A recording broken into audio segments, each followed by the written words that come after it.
ഇത് മാസ് മോട്ടോഴ്സിൽ നിന്നാണ് Honda Activa 5G വണ്ടി നമ്മൾ ജനറൽ സർവീസായിട്ട് വർക്കിന് കയറ്റിയിട്ടാണ്. അപ്പോൾ അതിനകത്ത് കുറച്ച് മെയിൻ്റനൻസ് നമ്മൾ വണ്ടി ഓടിച്ച് നോക്കുമ്പോൾ തന്നെ നമുക്ക് അതിൻ്റെ എഞ്ചിൻ്റെ ആ ഒരു പെർഫോമൻസിൽ ചെറിയ വേരിയേഷൻ ഉണ്ട്, പിക്കപ്പിലൊക്കെ ചെറിയ വ്യത്യാസം ഉണ്ടായിരുന്നു. അപ്പോൾ നമ്മൾ ഡീറ്റെയിൽ ആയിട്ട് സർവീസിന് വേണ്ടിയിട്ട് കയറ്റിയിട്ടുണ്ട്. അതിൻ്റെ ബാക്ക് ബ്രേക്കിൻ്റെ ഭാഗം എന്ന് നമ്മൾ ചെക്ക് ചെയ്യാൻ വേണ്ടി അയച്ചാണ്. ബ്രേക്ക് ലൈനർ നമുക്ക് നിലവിൽ കിടക്കുന്നത് കമ്പനി ലൈനറാണ്, ഹോണ്ടയുടെ ഒറിജിനൽ ലൈനറാണ്. പക്ഷേ നമുക്ക് അതിൻ്റെ അഡ്ജസ്റ്റിംഗ് ഉണ്ടല്ലോ, അതിൻ്റെ മാക്സിമത്തിലേക്ക് ആയി നിൽക്കുന്നുണ്ട്. അപ്പോൾ ലൈനർ ഓൾറെഡി നമുക്ക് മാറ്റേണ്ട ഒരു ടൈമാണ്. ലൈനർ മാത്രമല്ല, നമുക്കതിൻ്റെ ഈ ഒരു ബ്രേക്കിൻ്റെ കേബിളും ഇവിടെ ഔട്ടർ വലിഞ്ഞൊക്കെ ഉണ്ടോ. അപ്പോൾ അതുകൊണ്ട് തന്നെ ബ്രേക്ക് കേബിൾ മാറ്റിയിട്ട് വേണം നമുക്ക് ലൈനർ മാറ്റിയിടാനായിട്ട്. പിന്നെ നമ്മളതിൻ്റെ ബാക്കിലത്തെ വീല് പിടിപ്പിക്കുന്ന ഷാഫ്റ്റാണ്. അതിൻ്റെ ബെയറിങ്ങിൻ്റെ ഭാഗമൊക്കെ ചെക്ക് ചെയ്യുന്നതിൽ പ്ലേ ഇല്ല. പക്ഷേ ഈ ഭാഗത്തേക്ക് നോക്കുമ്പോൾ ഇവിടെ ഒരു ചെറിയൊരു ഓയിൽ ലീക്കേജിൻ്റെ പ്രസൻസിലേക്ക് കാണണം കേട്ടോ. അപ്പോൾ നിലവിൽ കാര്യമായിട്ടുള്ള ലീക്കേജിലേക്ക് എത്തിയിട്ടില്ല. അപ്പോൾ തൽക്കാലം നമുക്ക് ആ ഗിയർ ഓയിൽ ചേഞ്ച് ചെയ്ത് റീസെറ്റ് ആക്കാം. കൂടുതലായിട്ട് ലീക്കേജ് കാണിക്കുകയാണെന്നുണ്ടെങ്കിൽ അത് നമുക്ക് അഴിച്ച് നെക്സ്റ്റ് സർവീസിൽ മാറ്റേണ്ടി വരും കേട്ടോ. അതിവിടെ ഒരു അതിൻ്റെ പ്രാരംഭ ലക്ഷണമാണ് ഈ കാണുന്നത്. ചെറുതായിട്ട് തുടങ്ങിയിട്ടുണ്ട്. തൽക്കാലം നമ്മൾ ഓയിൽ മാറ്റി റെഡിയാക്കി ഇടാം. നെക്സ്റ്റ് അടുത്ത സർവീസിൽ എന്തായാലും അപ്പോഴത്തേക്കും കൂടുതലായിട്ട് വരും. അപ്പോൾ ആ സമയത്ത് നമുക്ക് ഗിയർ ബോക്സ് അഴിച്ചിട്ട് ഫുള്ളായിട്ട് അഴിച്ച് റീസെറ്റ് ആക്കി ഓയിൽ സീലും മാറ്റേണ്ടതായിട്ട് വരും കേട്ടോ. പിന്നെ അതേപോലെ ബാക്ക് ടയറൊക്കെ അത്യാവശ്യം ഉപയോഗിക്കാനൊക്കെ ഉണ്ട്. ഹബിൻ്റെ ഭാഗത്തായാലും വേറെ പറയത്തൊക്കെ കംപ്ലൈൻ്റ് ആയിട്ടൊന്നുമില്ല. പിന്നെ നമ്മളതിൻ്റെ എയർ ഫിൽറ്റർ ക്ലച്ച് സൈഡൊക്കെ ചെക്ക് ചെയ്യുന്നുണ്ട്. എയർ ഫിൽറ്ററൊക്കെ നമ്മൾ ചെക്ക് ചെയ്യാനൊക്കെ ആയിട്ട് അയച്ചാണ്. ഓൾറെഡി നമുക്ക് അതിൻ്റെ കമ്പനി ഫിൽറ്ററൊക്കെ കിടക്കണേ, ചെറുതായിട്ട് പൊടി കാര്യങ്ങളൊക്കെ ഉണ്ട്. അപ്പോൾ നെക്സ്റ്റ് സർവീസ് നമുക്ക് മിക്കവാറും മാറ്റണം. കാരണം അപ്പോഴത്തേക്കൊക്കെ അത്യാവശ്യം നല്ല രീതിയിൽ തന്നെ ബ്ലോക്ക് ആവും. തൽക്കാലം ഇപ്പോൾ നമ്മളത് തുടച്ച് ക്ലീൻ ചെയ്ത് റീസെറ്റ് ചെയ്യാം. പിന്നെ ക്ലച്ചിൻ്റെ ഭാഗം നമ്മൾ ക്ലച്ച് ഗ്രീസിംഗ് ഒക്കെ കമ്പൽസറി ആയിട്ട് നമുക്ക് ചെയ്യേണ്ട വർക്കാണ്. അപ്പോൾ അതിന് വേണ്ടിയിട്ട് അയച്ചാണ്. അപ്പോൾ നിലവിൽ നമുക്ക് ക്ലച്ചിനകത്ത് കുറച്ച് മെയിൻ്റനൻസുകളുണ്ട്. പറയാൻ കാരണം എന്ന് വെച്ചാൽ നമുക്ക് വണ്ടി ഓടിക്കുമ്പോൾ തന്നെ പവർ ലോസ് കാണിക്കുന്നതിൻ്റെ മെയിൻ റീസൺ എന്ന് പറഞ്ഞാൽ ക്ലച്ചിനകത്ത് വരുന്നത് ഈ വേരിയേറ്റർ ബോഡി ബോസ് ഡ്രൈവർ യൂണിറ്റൊക്കെ ഓൾറെഡി കംപ്ലൈൻ്റ് ആണ്. അതേപോലെ തന്നെ ഇതിൻ്റെ ഈ വി ബുഷ് എന്ന് പറഞ്ഞാൽ പീസ് സ്ലൈഡൊക്കെ ഓൾറെഡി പൊട്ടിപ്പോയേക്കണം. ഈ സൈഡൊക്കെ പൊട്ടിയിട്ട് ഇതിൻ്റെ പീസുകളൊക്കെയാണ് ഇരിക്കുന്നത്.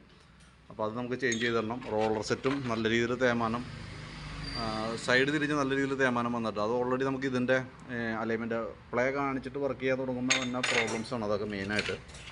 പിന്നെ ആ പീസ് സ്ലൈഡ് എന്ന് പറഞ്ഞാൽ പ്ലാസ്റ്റിക്കിൻ്റെ ഈ ബുഷ് പൊട്ടിപ്പോയതുകൊണ്ട് തന്നെ ഇതിലേക്ക് വന്ന് നല്ല അടി കൊണ്ടിട്ടുണ്ട്. അടി കൊണ്ടിട്ട് ഇവിടെ നല്ല രീതിയിൽ സ്റ്റെപ്പ് പോലെ ആയിട്ടുണ്ട്. അപ്പോൾ നമുക്ക് ഈ ഐറ്റം മാറിയിടണം.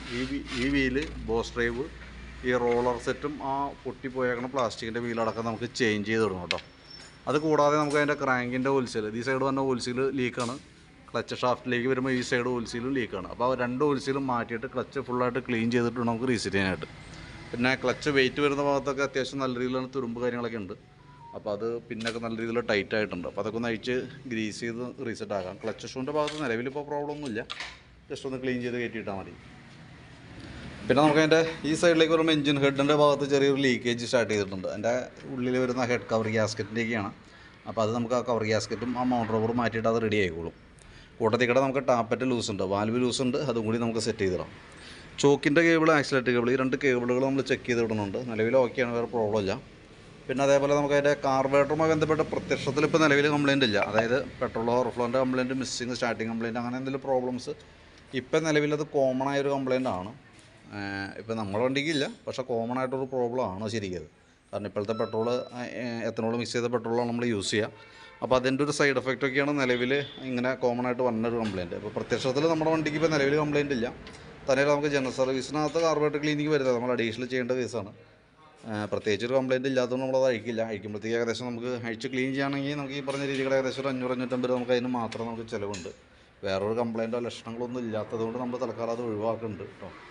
പിന്നെ അതേപോലെ ഫ്രണ്ടിലേക്ക് വരുമ്പോൾ ഫ്രണ്ട് ബുഷ് സെറ്റുകളൊക്കെ ഡാമേജാണ്. ഫ്രണ്ടിലത്തെ ഗ്രീൻ ബുഷൊക്കെ ഇതേപോലെ നല്ല രീതിയിൽ ലൂസായി കിടക്കുകയാണ്. അപ്പോൾ അതുകൊണ്ട് തന്നെയാണ് ചെറിയ വണ്ടി ചെറിയൊരു കട്ടറി ചാടിയാൽ പോലും അടി കാണിക്കുന്നതിൻ്റെ മെയിൻ റീസൺ അതാണ്. അതേപോലെ തന്നെ ലിങ്കിൻ്റെ ബുഷ്, കോളർ ബുഷാണ് പോയേക്കണം. അതിൻ്റെ ഉള്ളിൽ ഫുൾ സെറ്റ് മാറണ്ട, അതിൻ്റെ ഉള്ളിൽ തന്നെ കോളർ സെറ്റ് നമുക്കൊന്ന് മാറ്റിയിടണം. അത് പ്ലേ കാണിച്ചു തുടങ്ങിയിട്ടുണ്ട്. ഇത് നമ്മൾ മൈൻഡ് ചെയ്യാണ്ട് വിട്ടാൽ എന്താ പറ്റുകയെന്ന് വെച്ചാൽ ഫുൾ സെറ്റ് ഡാമേജിലേക്ക് പെട്ടെന്ന് പോകും. ഇതിപ്പോൾ കോളർ മാറ്റിയിട്ടാൽ കുറേ കൂടി നമുക്ക് ഡ്യൂറേഷൻ കിട്ടും, കുറേ നാളും കൂടി നമുക്ക് യൂസ് ചെയ്യാനായിട്ട് പറ്റും. ഫ്രണ്ട് ടയറിൻ്റെ അലൈൻമെൻറ്റ് ചെറിയൊരു വേരിയേഷൻസ് ഉണ്ട്. വണ്ടി ഓടിക്കുമ്പോൾ കൃത്യമായിട്ട് നമുക്കത് മനസ്സിലാവും. കൊണ്ടാണ് വണ്ടി ഇച്ചിരി സ്പീഡിലാണ് പോകണേ, നമ്മൾ ഹാൻഡിൽ ഒരു കൈയൊക്കെ നമുക്കൊന്ന് റിലീസ് ചെയ്യുകയാണെങ്കിൽ വണ്ടി വെട്ടണതായിട്ട് നമുക്ക് അനുഭവപ്പെടും. അത് ടയറിൻ്റെയാണ്, ടയർ അലൈൻമെൻറ്റിൽ വന്നാണ് വേരിയേഷനാണ്. അതിന് നമ്മൾ ചെയ്യേണ്ട കാര്യം എന്ന് വെച്ചാൽ നമുക്ക് ബാക്ക് ടയറാണ് പെട്ടെന്ന് തീരുള്ളൂ. നമ്മൾ ബാക്കിൽ യൂസ് ചെയ്യുന്ന ടയർ പെട്ടെന്ന് തീരും. സാധാരണ രീതിയിൽ നമുക്ക് മാക്സിമം അതൊരു 12,000 കിലോമീറ്ററൊക്കെയാണ് ഏറ്റവും കൂടുതൽ നമുക്ക് ഓടിക്കാൻ കിട്ടുക. അപ്പോൾ ഈ ടയർ തീരുന്നതിന് മുമ്പ് തന്നെ ബാക്ക് ടയർ തീരും. അപ്പോൾ നമ്മൾ ശ്രദ്ധിക്കേണ്ട കേസ് എന്ന് വെച്ചാൽ നമ്മുടെ ഈ വണ്ടിക്ക് ഈ 5G വരെയുള്ള വണ്ടികൾക്ക് ഫ്രണ്ടും ബാക്കും 10 ഇഞ്ചാണ്, ഒരേ അളവാണ്. അപ്പോൾ ഈ വീല് ഡിസ്ക് പാടി അഴിച്ച് ബാക്കിലേക്ക് ഇട്ടിട്ട് പുതിയ ടയർ, ഇപ്പോൾ ബാക്കിലെ ടയർ തീരുന്നുണ്ടല്ലോ, ആ ഡിസ്കുമ്പോൾ പുതിയ ടയർ സെറ്റ് ചെയ്തിട്ട് അത് നേരെ ഫ്രണ്ടിലിടാനായിട്ട് ശ്രദ്ധിക്കുക. അപ്പോൾ നമുക്ക് ആ കംപ്ലയിൻറ്റ് മാക്സിമം മാറിക്കോളും. പരമാവധി നമുക്ക് ഓടിച്ചെടുക്കാനായിട്ട് പറ്റും. അപ്പോൾ അത് ആ രീതിയിൽ ശ്രദ്ധിക്കുക. പിന്നെ അതേപോലെ ബാറ്ററി നമ്മൾ നോക്കുന്നുണ്ട്. 2024 ബാറ്ററിയാണ് ഇരിക്കണേ. ആമറോണിൻ്റെ ബാറ്ററിയാണ്, വാറണ്ടി പീരീഡിലുള്ള ബാറ്ററിയാണ്. അപ്പോൾ നമ്മളൊന്ന് ചെക്ക് ചെയ്തുകൊണ്ട് വോൾട്ടൊക്കെ നമുക്ക് ഓൾറെഡി 13 വോൾട്ട് വരെ കാണിക്കുന്നുണ്ട്. ചെക്ക് ചെയ്യുമ്പോൾ നിലവിൽ വേറെ കംപ്ലൈൻ്റ് ആയിട്ടൊന്നുമില്ല കേട്ടോ. അപ്പോൾ നിലവിൽ ബാറ്ററിയുടെ ടെർമിനലൊക്കെ ഒന്ന് ക്ലീൻ ചെയ്ത് നമുക്ക് റീസെറ്റ് ചെയ്താൽ മതി. പിന്നുള്ളൊരു കംപ്ലൈൻറ്റ് സ്പീഡോമീറ്ററിൻ്റെയാണ്. സ്പീഡോമീറ്റർ എനിക്ക് തോന്നുന്നു കേബിൾ പൊട്ടിപ്പോയിട്ട് കുറച്ച് ദിവസങ്ങളായിട്ടുണ്ട്. കാരണം അതിൻ്റെ ഉള്ളിൽ നമ്മൾ പഴിച്ചെടുക്കാനായിട്ട് നോക്കുമ്പോൾ നല്ല ടൈറ്റാണ്. മിക്കവാറും അത് അഴിക്കണ സമയത്ത് പൊട്ടി പോകാനുള്ള സാധ്യതയുണ്ട്. അത് പൊട്ടി നമുക്ക് ഊരി കിട്ടില്ല എന്നുണ്ടെങ്കിൽ നമുക്കതൊരു പണിയായിരിക്കും. കാരണം എന്താ വെച്ചാൽ പിന്നെ നമുക്ക് അസംബ്ലി സെറ്റ് മാറ്റേണ്ടതൊക്കെ ആയിട്ട് വരും. തൽക്കാലം നമുക്ക് മാക്സിമം ട്രൈ ചെയ്ത് നോക്കാം. അപ്പോൾ അത് അഴിച്ച് കിട്ടില്ല എന്നുണ്ടെങ്കിൽ ഒന്നാളെ നമ്മൾ മീറ്റർ അസംബ്ലിയെ പാടി നമുക്ക് മാറ്റി വയ്ക്കേണ്ടി വരും. അതല്ലെങ്കിൽ തൽക്കാലം മീറ്റർ ഡിസ്കണക്ട് ചെയ്ത് യൂസ് ചെയ്യേണ്ടതായിട്ട് വരും.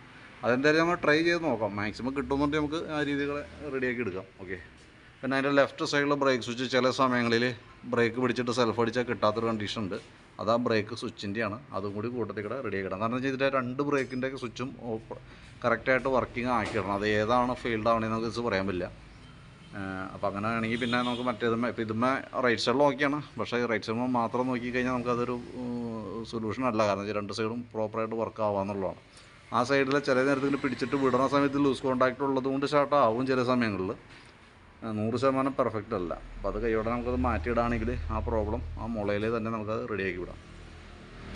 പിന്നെ നമുക്ക് ഈ സൈഡിലേക്ക് വരുമ്പോഴത്തേക്കും സ്പാർക്ക് പ്ലഗൊക്കെ ഒന്ന് അഴിച്ച് ക്ലീൻ ചെയ്ത് റീസെറ്റ് ചെയ്യുന്നുണ്ട്. പുതിയ പ്ലഗാണ്, വലിയ പഴക്കമായിട്ടില്ല. പിന്നെ എഞ്ചിൻ ഓയിൽ നമ്മൾ നോക്കുമ്പോൾ ഓയിലിൻ്റെ ലെവൽ കുറവ് കാണുന്നുണ്ട് കേട്ടോ. അപ്പോൾ അതുകൊണ്ട് തന്നെ നമ്മൾ എഞ്ചിൻ ഓയിൽ ഫുള്ളായിട്ട് മാറ്റി പുതിയത് ഫില്ല് ചെയ്യുന്നുണ്ട്. അപ്പോൾ ഇടയ്ക്ക് ഓയിൽ ശരിക്കും പറഞ്ഞാൽ എഞ്ചിൻ ഓയിൽ 3000 കിലോമീറ്ററാണ് ശരിക്കും ഉപയോഗിക്കാൻ പാടുള്ളൂ. അപ്പോൾ അതിനിടയിൽ കാര്യമായിട്ട് ഓട്ടം ഉണ്ടോയെന്നുണ്ടെങ്കിൽ ജസ്റ്റ് ഒന്ന് ശ്രദ്ധിച്ചേക്കാം. ലെവൽ കുറഞ്ഞു പോകണ്ടോയെന്നുള്ള ദിവസമൊക്കെ ഒന്ന് മോണിറ്റർ ചെയ്യാം. സെക്കൻഡറി ഫിൽഡ് യൂണിറ്റൊക്കെ ജസ്റ്റ് ഒന്ന് ക്ലീൻ ചെയ്തിട്ടാൽ മതി, വേറെ പ്രോബ്ലം ഒന്നുമില്ല. അപ്പോൾ ഞാൻ അതിൻ്റെ ഏകദേശം ഒരു എസ്റ്റിമേറ്റൊക്കെ ആക്കിയിട്ട് അതിൻ്റെ ഡീറ്റെയിൽസൊക്കെ ഓൾറെഡി ഒന്ന് ഷെയർ ചെയ്തിടാം. വീഡിയോ കണ്ടപ്പോൾ നോക്കിയിട്ടൊന്ന് റിപ്ലൈ ഇട്ടേക്കാം. മീറ്ററിൻ്റെ കേസ് ഞാൻ ഒന്നും പറയണോ, മീറ്റർ കേബിൾ നമുക്ക് ഊരി കിട്ടിയില്ലാന്നുണ്ടെങ്കിൽ ഈ പറഞ്ഞ രീതിയിൽ മീറ്റർ അസംബ്ലി ആയിട്ട് മാറ്റേണ്ടതായിട്ട് വരും. മാക്സിമം നമുക്ക് ട്രൈ ചെയ്ത് നോക്കാം കേട്ടോ. അപ്പോൾ ഓക്കെ.